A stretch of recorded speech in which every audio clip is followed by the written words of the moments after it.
Rapist अगर थोड़ा पढ़ा लिखा मुस्लिम है तो उस पर एक्शन नहीं लेना चाहिए, ऐसा ही कुछ कहना है मौलाना लाइट अरफा खानुम का।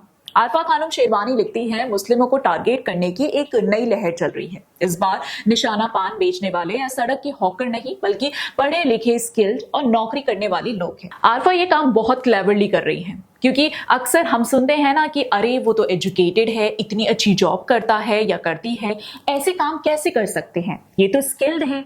हम अज्यूम कर लेते हैं कि डिग्री, अच्छी जॉब, इंग्लिश बोलना या मॉडर्न लाइफस्टाइल ऑटोमेटिकली किसी इंसान को रैशनल और पीसफुल बना देता है। लेकिन ग्राउंड रियलिटी इससे काफी अलग है। एजुकेशन इंसान को सिर्फ नॉलेज देता है, माइंडसेट नहीं बदलता।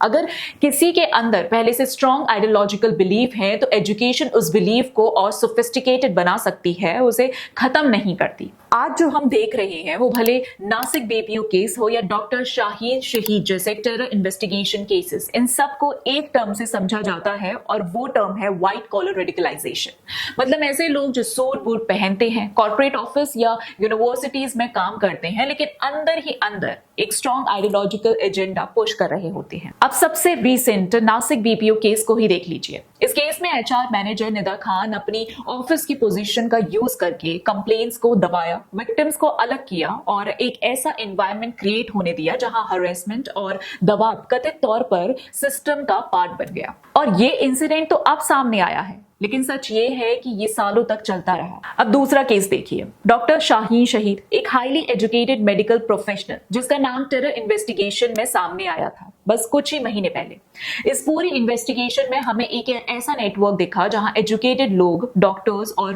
प्रोफेशनल्स एलिजिबली रिक्रूटमेंट, फंडिंग और प्लानिंग जैसे रोल्स में इन्वॉल्व थे।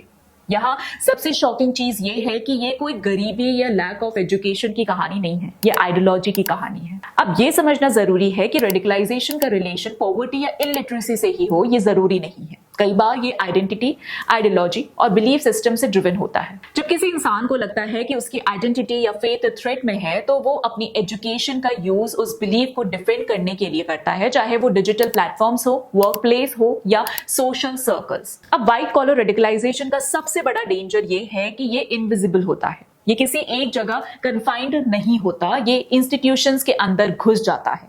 हर इंस्टीट्यूशन को अपने सिस्टम से स्ट्रॉन्ग करने होंगे, work place safety, proper complaint redressal और स्ट्रिक्ट चेक्स। और सबसे जरूरी, हमें सतर्क रहना होगा और उसके लिए आरफा जैसी लेडी मौलाना के कंटेंट को किल भी करना होगा। डिग्री या जॉब किसी के कैरेक्टर का सर्टिफिकेट नहीं होती और सिर्फ नैरेटिव बना देने से सच नहीं बदलता।